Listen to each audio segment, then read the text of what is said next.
Hello, everyone. Hasn't it happened to you anytime that you would watch a program and they would have those little snippets of series or previous episodes? I mean, I was watching last night, in fact, I was watching a series and they built a whole episode out of snippets of previous episodes and built stories about it. This is what we call repurposing content. And this is exactly what we're going to talk about today. I am Flavio Stiffan with the Creative Minds, and I'm joined by my partner in crime, Stuart Cording. Hi, Flavio. It's great to be back again. And this particular topic of discussion is really important to me. Repurposing is something I discovered only when I started working for a marketing agency. I'd never really come across the term repurposing before or respinning content. And when it was explained to me, it's just like, why don't we do that more often? It makes a hell of a lot of sense, and we're going to see why today. Yeah, I mean, and this is interesting. I mean, we have seen repurposing throughout our life all the time. Regardless, this is, I mean, the movie industry has done it, the TV shows industry has done it, but also many brands have done it where they would show evolution of the brand. They would show you snippets of how the product looked 10 years ago or 15 years ago and how it looks today. This is all repurposing. It's just that it has to be done within specific rules, and there are some elements that have to be evaluated. So, what we've done today, because this is our last episode of season one of the Creative Minds, we've taken basically 8 hours of footage of what we have done for the last 8 episodes with our guests and guest speakers. And we have looked at four topics that we're going to introduce today or reintroduce today because we're repurposing the content. And alongside with that, we're going to discuss about not just about why we're repurposing content, but also, in fact, getting a little deeper into each one of those conversations. I think this is, in fact, what the purpose of repurposing is about. Absolutely. The challenge, obviously, is as we were creating the episodes, we were obviously looking for particular topics which we felt were things that we could cover, areas where we had experience and background, or we were able to find some external participants to interview on those topics and discuss with them what those topics are about. And obviously, that's the thrust, that was the focus as we were creating the shows, as we were preparing ourselves for each episode. But of course, looking back on what we did, we suddenly find these other themes inside those shows and say, hey, we talked about that several times with different people. And that particular point came up several times with those two interviewees. It makes sense to go back and look at that because that in its own right is something worth talking about. And it gives marketers this repurposing process. It gives marketers an opportunity to make use of something you've already invested a lot of time and probably money in. So why not take what you've already done, look at it from a couple of different angles and see if you can't actually reuse it again? Maybe take a written format, turn it into a picture, turn it into an infographic, turn it into a short video. There's so many opportunities. Indeed. And I think there are key few rules here that we must not forget. There's the fact that, I mean, we're talking about marketing. We're not talking about fiction. So audiences that are following your products, your brand, your company, um, are going to look for some continuity. And repurposing, in fact, enhances that and drives it forward. So it's not like we would take episodes and snippets or sound bites of content and basically put them into a different context. It has to stay within the same context. And I think this is a clear element that has to be validated.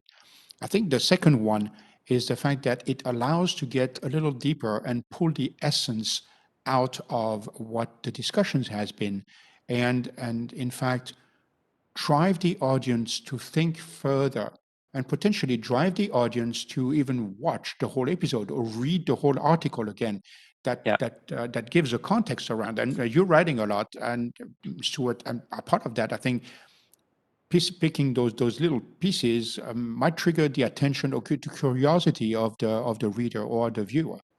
Yes. So one of the things I actually did was after we spoke to Mark Hareton from Publitech. Now he was talking about taking global marketing campaigns, which might have been in the English language, and what you need to do to localize them into a local language so that they actually come across as real written from a native speaker.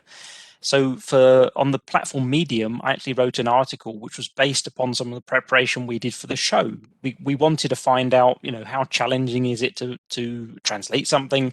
How many words does 10,000 character document in English actually grow to or reduce to when we move it into a different language?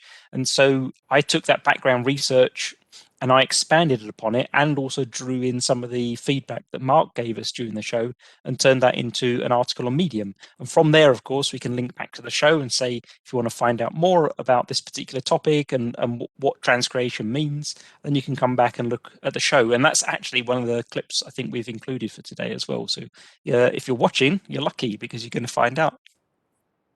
Well, then, let's jump into the first topic. Because talking about repurposing is great, but I think the best way to show repurposing is to, in fact, show what we have been through with the repurposing. And so I think the first topic that we have identified is, in fact, very much linked to that discussion about continuity and storytelling. Right, Stuart? Yes. Yeah. So storytelling was something that just shone out very brightly out of all the material and all the discussions we had. And the reason for that is that everything we're doing in marketing to a large degree is always going to come back to some sort of story. We are trying to make people-to-people communication. We're trying to evoke emotion in our audience. We're trying to convince them to take a little bit more time out of their day to look at the solution we're proposing or the product that we're talking about, and how it can improve their lives, improve the lives of their team, make them more efficient, whatever the story might be. So we went through a whole range of different topics, and we talked to Mark Hareton from Publitech. We had Matt and Richard from Archetype, for example, who also drew that into what brands are all about. And one of the other topics, or one of the resources I introduced, was actually the book Everybody Writes from Anne Hadley. And we're going to see that now in the collection of snippets that we've put together for you. In section 18, it's called Show Don't Tell. And it's a small quote from Anton Chekhov. And he says, "Don't tell me that the moon is shining. Show me the glint of moon on broken glass." And that's really the big difference. You can have a fantastic low on resistance power device that has really good recovery characteristics and is based upon the latest silicon carbide technology. And those facts are wonderful and interesting for people who really absorb and learn from those facts.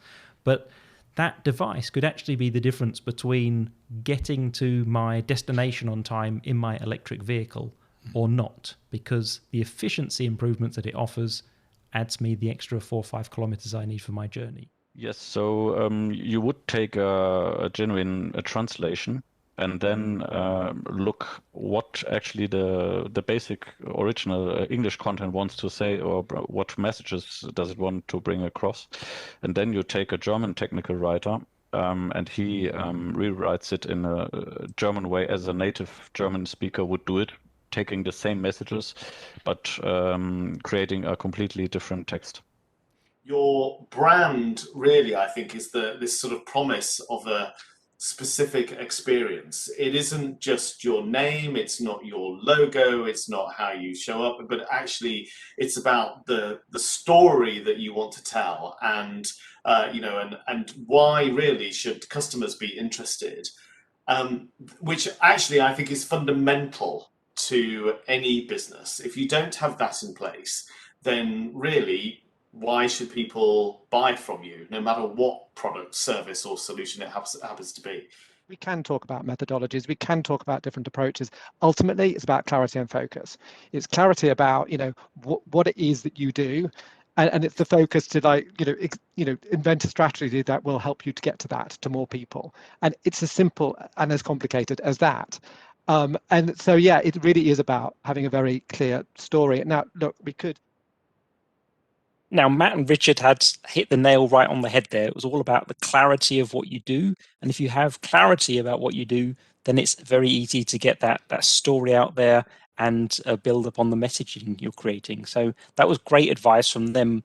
And then the other thing that really blew me away was actually when I was working with Mark in the past, and that was the reason why we wanted him on the show, to understand that there's a difference between just translating something and transcreating something. I never realized that. I just sort of made the assumption that you took what you had, gave it to someone competent and they translate it, and that would be, informative for a native speaker. But that's not really the case, and it really does make a big difference, and it's worth the extra effort, especially when you're writing articles and publishing papers.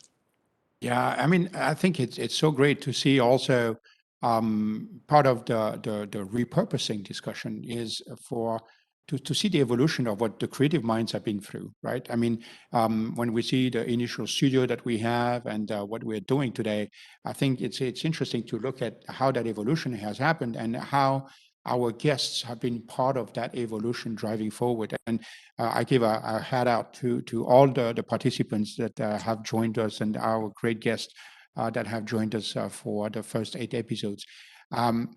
This drives an additional discussion behind that. And I think one of the other topics that we really pushed forward was the discussion about the big myth about B2B, right? I mean, wow, you have worked in the B2B, you come from B2C. No, you don't know what the B2B is about. I mean, this is so wrong. And as we went through our different discussions here, it's been very much, I mean, the gut feel from a marketing standpoint for me, it was always B2C has been teaching B2B what to do with social marketing, with video marketing, with a whole lot of stuff about how to advertise and how to show products. But when we talked to our guests, then we really came out with so much more like, hey, Stuart, you and I are consumers, right? And our viewers too. Why would the discussion we have, why would we talk differently to them if we talk about B2B? That was an amazing topic to me. I have to agree. There's often this discussion as well. I saw one on LinkedIn this week. There's no difference between B2B and B2C. What's your take? B2B has a lot to learn from B2C, and it is all about communicating with people. I think B2B just adds an extra layer of complexity in that we're always trying to sell the same message, the same product, the same service to different people who have different reasons for saying yes or no. It's normally a group of people who will collectively decide, yes, we're going to go with that software supplier. Yes, we're going to invest the money in that test equipment, because as a group, that's going to have a positive effect on us and give us the ability to achieve whatever it was we need to achieve. But at the end of the day, it means you end up sort of having to create 5 campaigns for one product, whereas maybe in B2C is no different. You're also catering 5 campaigns, one for the mum, one for the dad, one for the kids, one for the grandparents. So there's subtleties there as well. I think we probably all could do with a benefit with a bit of work in both domains, don't you? Yeah, and so out of all the guests that we had, I mean, we've seen already Richard Parkinson, Matt Coombs, and Mark Herton. We have now Galina Bankova and Susanne Tautmann that are going to join onto the next clip and see what they're talking about when we talk B2B versus B2C. And the interesting part here is that a lot of people think that B2B is not the same as B2C. B2C, you can do all those events, and Apple is more B2B or B2C. It's kind of on the edge of the two. Lufthansa definitely more B2B, more B2C, I'm sorry. But I do believe that there's not much of a difference between B2B and B2C. Well, I think we focus on both. I mean, we have B2B clients that we work with and B2C clients that we work with. But one of the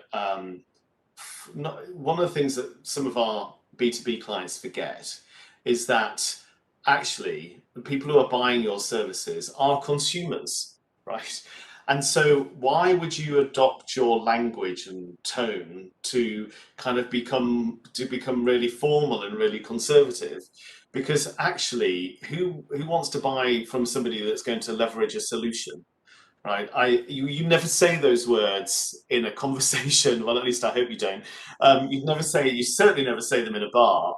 And so, actually, the use of language is really important. And B2B businesses need to adopt the language that B2C businesses have had for years and years and years to talk to customers in a way that they will understand and they don't have to figure it out. And also, it's not just the responsibility of the marketing department, right?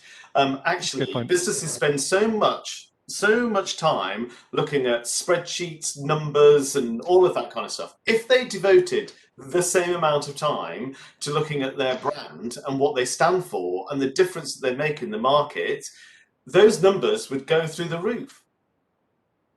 I really love that little quote from Richard saying that the marketing team's got to look at its audience more than the numbers. I think it just shows, I mean, this is one of those things that comes out, and repurposing material not only gives that dimension, but in fact helps to go and pull what is really the core of the topic.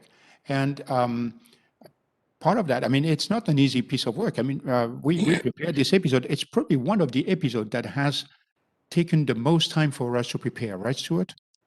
Yeah, definitely. That was hard. There's just, I think that it's with many of these marketing topics that marketing people have to deal with. There's two levels, aren't there? There's the strategy, and the tactical day-to-day implementation, and then on the other side there's sort of the creative element. And because it can't be really nailed down, because it's very much artistic and not scientific, it's based upon feelings, it's based upon feedback. You might have many people in the room that disagree on the direction as well because of their own feelings about their brand, how it impacts them personally. It's very difficult to do, and you never really know, what's going to come out of those discussions. So that's again why the communication is so important, and you need to take time and you need to listen carefully as you're doing those processes, because that's when those little nuggets of information come out and you go, yes, now you've nailed it on the head. That's exactly what I was thinking, but didn't know how to deliver it as words.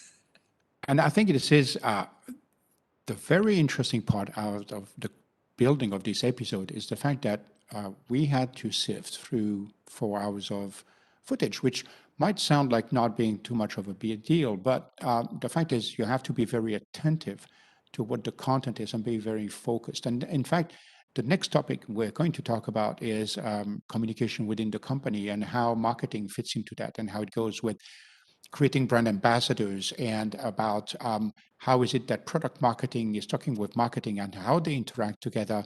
To me, this is exactly what the repurposing is about, is the fact that not only the marketing team has to look at the content that has been created in the past and how it fits into potentially a new dimension of communication to the audience for a product or for a brand, but it is about the fact that by listening that carefully, sometimes, like you said, Stuart, you find those little pieces of golden nuggets that really make a difference. I think the next segment that we have that we pulled out really tells a whole lot about how those communications have to happen. And then we will just take a few elements of that after the segment and talk about it. I know that I had that experience when I would put some people into a room and saying, okay, let's brainstorm about it. And lately what I've done more and more is in fact to tell everybody, be creative whenever you want to be creative and just bring your ideas to the table at that specific moment so we can basically talk about them. And I think this is in marketing, creativity is of the essence, right? I would say that my favorite startups and my favorite touch points to marketing are when people start developing ideas and then building their first teams. And this is exactly the point when they need marketing the most, which you just said. They need to sell the idea first. They need to find co-founders. They need their support system. This is something what everyone like Simon Sinek and so on talk about. You need your supporting system. From my experience, one of the best ways to do your marketing is to have a mastermind group. When you have a group of people whom you meet on a regular basis for a longer period of time, and you all have interest of the other person growing and getting better and their businesses flourishing, with working together over the period of time, you get to know each other, so you don't need to explain every time from the basics. And nevertheless, you have the accountability. And nevertheless, you can also sit down together and co-work and cross-company side flow into the marketing activities that go on. But there should really be some overall introductory program and a regular process whereby people are introduced to, what's the latest and greatest, why is it important, and all these things. I think from my own experience in the corporate world, another product comes on the market and here's loads and loads of training about all the technical details of it. But again, we never get back to the true meaning and of the product and the usefulness of it by saying, what problem does it solve? Now, we always talk about brand being an excavational purpose, a process rather than innovational process. It really starts, what Richard was saying earlier, it starts with uncovering what you've already got. But then it's very much on building upon that, and that evolves over time. And so it takes nurturing, and it takes as products evolve and develop, so does your cultural strategy, but also your brand strategy too. So they're constantly evolving over time. It's not something that you just do on a Thursday afternoon, and then it's done and doesn't need to be looked at. So when you sit together with your team and fill in the restructured template from a customer perspective and talk about your product from a customer perspective with all the experts from your team, you will have these amazing aha moments. There is magic in the room because you will realize that there are gaps in your knowledge, that there are some growth levers you have overseen, and that there are some hidden information just by looking at this canvas all at once. And once you really capture the information, you will get a deeper understanding about what this product is about. And this aligns your whole team because this prevents miscommunication later on. And it will give you a level of clarity. And especially in B2B marketing is super helpful because usually you don't have that many resources. So you want to prevent making the wrong steps and spend your time and resources wisely. So you get a better understanding of the resources and the essential quantity you need to get started. Isn't that wonderful? And this is what the beauty of repurposing is about. Now, on that little clip, you have seen one person that you don't see very often that is with us today, but not on camera. And it's Michael Klausner, or AKA Mick. He's our technical guru, and he's the one that is making this all possible from the standpoint of driving all the technology behind. And even there, the technology has changed a great deal, Stuart. And then this is fantastic. Back on the communication, I think this is where repurposing shows also keywords like mastermind, like those mastermind groups and marketing canvas, and how things click together into the communication between product marketing and the marketing team. I think this is it's a wonderful opportunity to just highlight the fact that within any team that is going on, there's a requirement for extreme teamwork.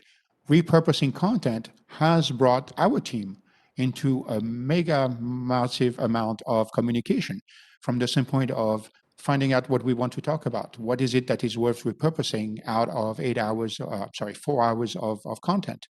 And then prioritizing those elements, and then for Mick to know in which sequence to put them. So I think this is where internal communication just has the perfect link to this show.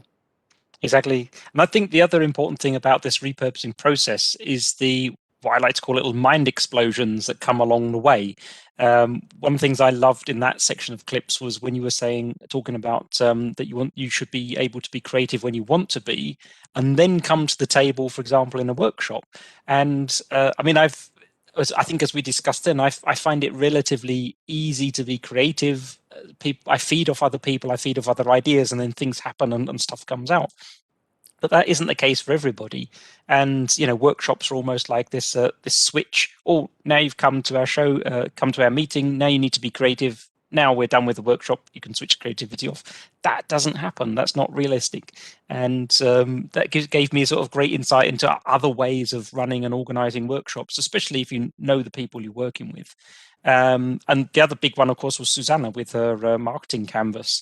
That shows how important the internal communication is. It's about, in her case, bringing together people who don't understand fully what marketing is, what the goals are, what the challenges are, but trying to entice all the important information out of them that she needs to make something to happen, and also get them to join in that participative activity of filling out that marketing canvas. So that was really cool.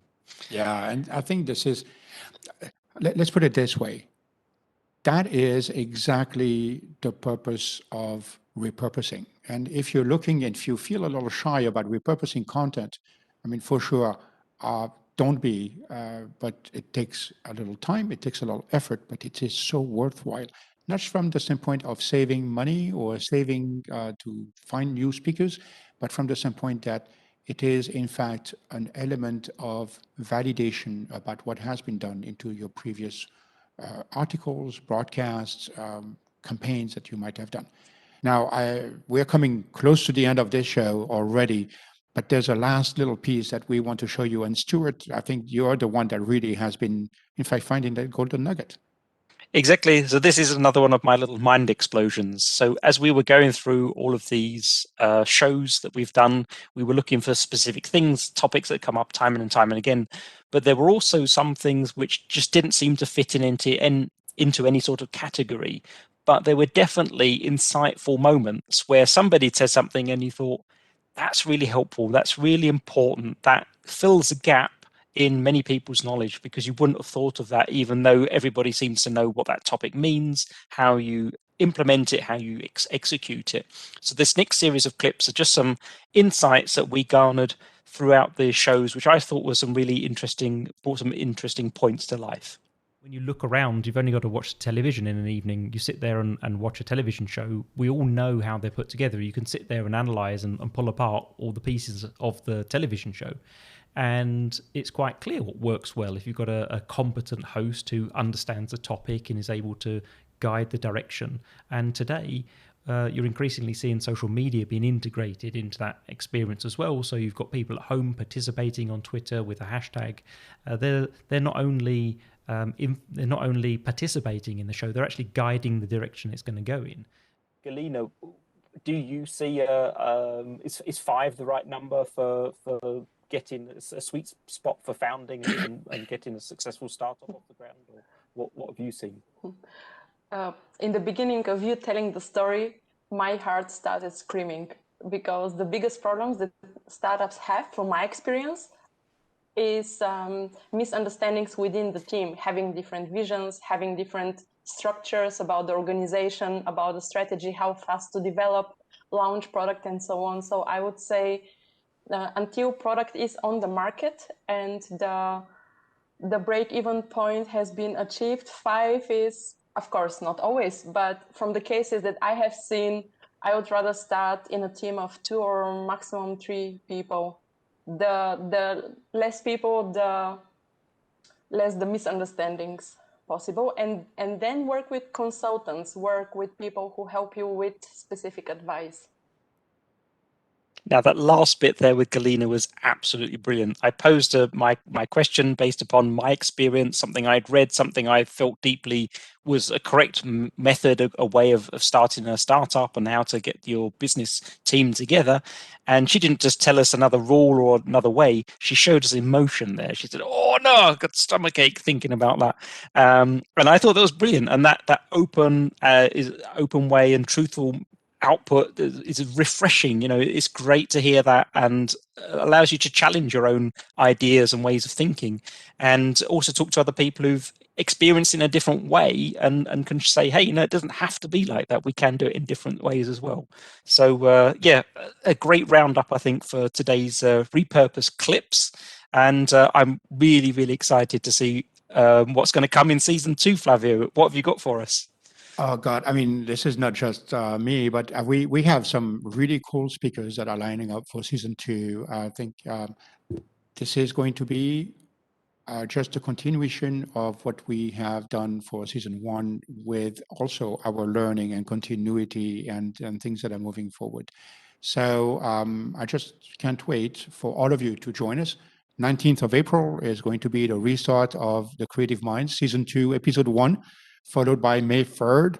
And so goes every 2 weeks. We will continue, same time, same place, same schedule, the same people, with Mick behind the technique, and Stuart, myself in the front, getting great, outstanding speakers and guests. Thank you for all of you that have been following us for the last now 9 episodes. please continue to tell us what you think you should talk about, we should talk about, and make sure that you communicate with us. Stuart, thank you so much for sticking along. Thank you to you as well, Flavio, for your support and guidance in all of this. It's been absolutely brilliant to have this platform to work with you, and also, of course, to Mick, who's in the background. Without you, of course, it wouldn't have worked. When we started, we had a nice studio. It was we had less problems with Corona, and then since then, of course, that's all had to change, and we've had to move online. And Mick has moved everything seamlessly from one situation to another, and allowed us to actually concentrate on the bit that we're doing, which is obviously getting these guests in and posing those questions that are really on everybody's mind. So it's been brilliant. Thank you. And even in fact, getting the technology, giving us even more opportunities to do things. So thank you for the team, for all of you out there. Keep watching, keep looking for the creative minds. Thank you very much, and just sign up for this channel and subscribe. Have a great day.